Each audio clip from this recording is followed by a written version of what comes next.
Você sabe qual é uma das maiores ameaças culturais do século XXI aqui no Ocidente? Se chama relativismo. Relativismo. O que é esse tal de relativismo? Nós estamos falando de cultura, falamos lá da Europa, agora vamos à nossa realidade, é o que nos interessa. Volto a repetir. A maior influência cultural aqui no Ocidente, e talvez você não saiba disso, mas você e eu estamos aprendendo a ser relativistas sem nem sabermos que esse negócio existe nos ambientes acadêmicos. Mas o que é o relativismo? De maneira simples e objetiva.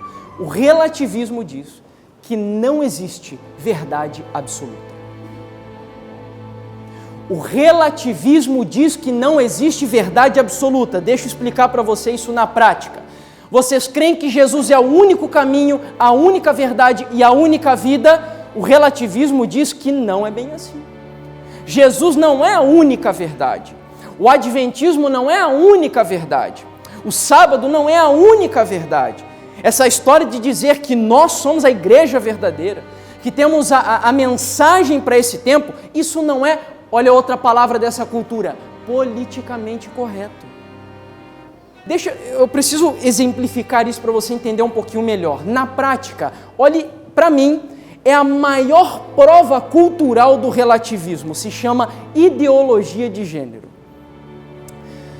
A ideologia de gênero diz que um homem ou uma criança que nasce com órgão genital masculino não é necessariamente um macho. E uma menina que nasce com órgão genital feminino não é necessariamente uma mulher. O que melhor do que isso para mostrar para nós o relativismo? Quem disse que o fato de um homem ter um pênis, isso faz dele um homem? Quem disse isso? A Bíblia? Mas a Bíblia não é a única verdade. Isso é relativo. Isso depende da cultura que nós vivemos. Depende da educação. Afinal de contas, assim como na experiência da Amália e da Kamala, se você pegar uma menina que nasça com órgão genital feminino, mas criá-la como um homem, ao crescer ela será um homem. Essa é a lógica daqueles que defendem a ideologia de gênero. Simone de Beauvoir, que é uma das maiores filósofas feministas, diz que uma mulher não nasce mulher, torna-se mulher. E o que ela quer dizer com isso? Que a mulher, ser mulher, depende da maneira como será educada. Isso é relativismo. Se você entrar no Facebook, aqui no Brasil, por exemplo, você encontra lá 17 opções de gênero para você escolher. Não apenas homem ou mulher, mas tem também transgênero, tem também homossexual, bissexual, lésbica e por aí vai. Nos Estados Unidos são 50 e se você não encontra identidade com nenhum deles, você ainda tem uma opção outros para escolher o que você quer ser. Relativismo. E foi exatamente essas informações saíram na revista Veja, se eu não me engano foi de fevereiro do ano passado. A revista trouxe uma matéria inteira sobre isso. Só que, infelizmente, esses meios de comunicação prostituído, caído, e que tem disseminado a cultura dos cananeus e não a cultura de Deus, mostra como se isso fosse lindo. Olha o título da matéria, sexo. Na revolução de costumes da geração Z, elas e eles se dizem neutros. Olha a neutralidade, o relativismo. E a sexualidade é fluida e você não tem nada com isso. Então não interessa o que você pensa, importa o que eu quero fazer. E finalmente, o capítulo 5, abra sua Bíblia do livro de Isaías, versículo 20. Isaías capítulo 5, verso 20.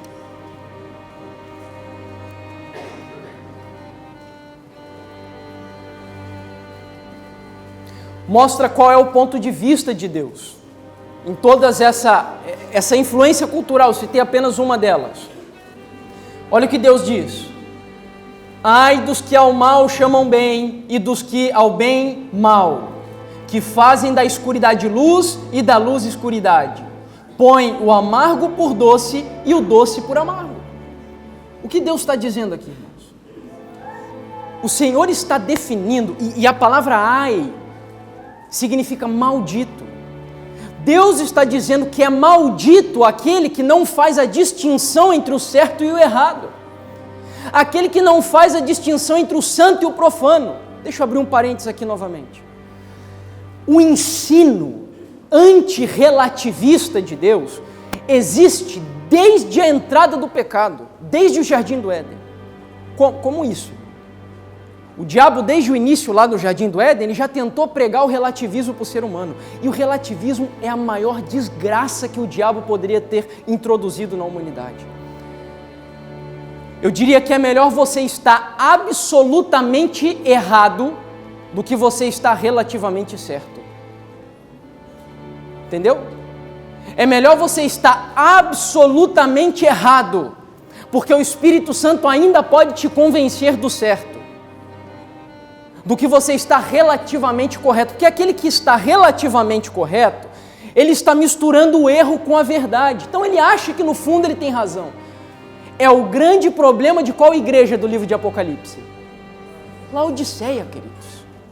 Laodiceia. Então, voltando ao que eu dizia, desde o princípio Deus ensinou, o homem tem que ser absoluto. E o diabo ensinou, não, relativista. Como? Deus mostrou que havia um monte de árvore no jardim que o homem podia comer. Mas uma árvore não, nessa não toque. Essa árvore é minha, em outras palavras. Deus fez distinção entre o santo e o profano, as árvores comuns. E o diabo, não tem problema, coma. Não tem problema. O dízimo, mesma coisa. É uma parte dos nossos bens que Deus separa para si 10% e Ele diz, isso é santo. E o restante é profano. Usa como você quiser. Agora, claro, nós temos também que devolver as ofertas, mas há uma distinção entre o santo e o profano. Entre os dias da semana, 6 dias trabalharás e farás toda a tua obra, mas o 7º dia, o sábado, santo. Então essa onda de relativismo é diabólica e Deus está dizendo aí, maldito é aquele que relativiza, parafraseando o que está no livro de Isaías. Agora o relativismo cultural, filosófico e sociológico tem provocado o que eu chamo de relativismo espiritual. Você sabe o que é o relativismo espiritual? O relativismo espiritual prega uma leitura seletiva das Escrituras. Ou seja, eu leio a Bíblia, mas eu só fico com aquilo que me agrada na Bíblia. Só com aquilo que eu gosto.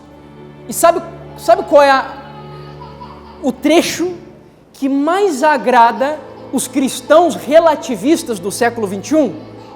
Deus é amor. Muitos são seletivos ao lerem as Escrituras e se esquecem que o mesmo Deus que é amor também se ira, também é justiça, também é santo. E por sinal, de todos os atributos de Deus que a Bíblia menciona, que são inerentes ao caráter dele, o único que a Bíblia cita 3 vezes, sabe qual que é? Santo, santo, santo. E o que significa santo? Separado, entende?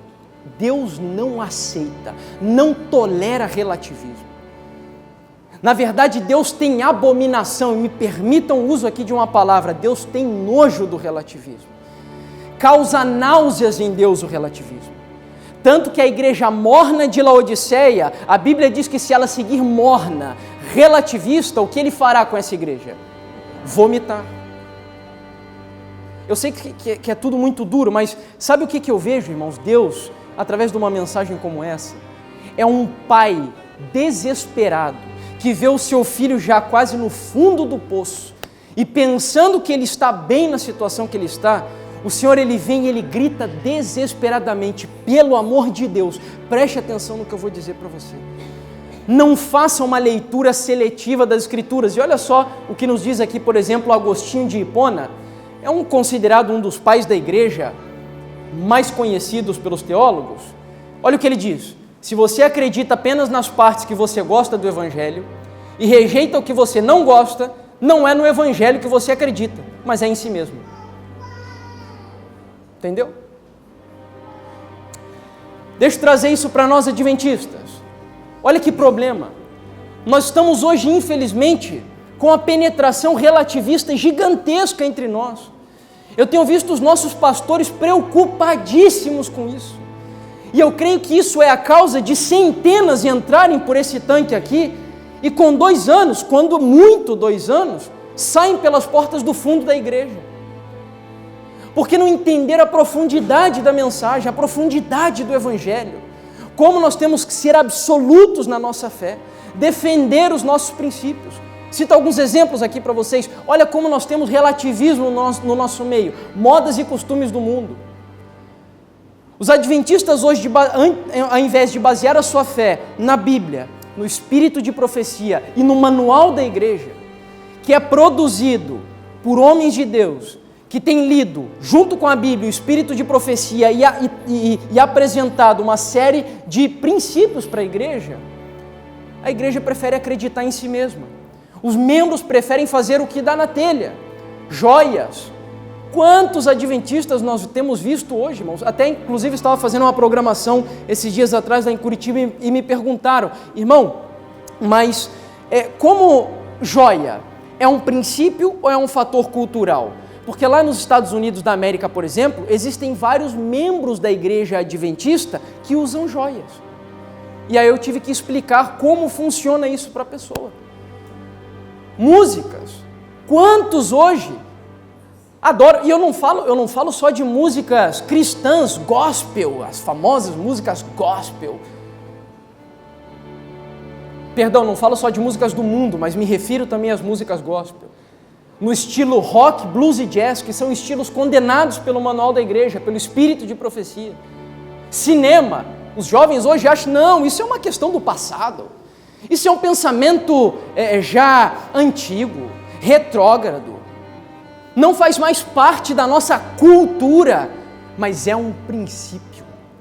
É um princípio. Está no manual da igreja, está no espírito de profecia, está na Bíblia também.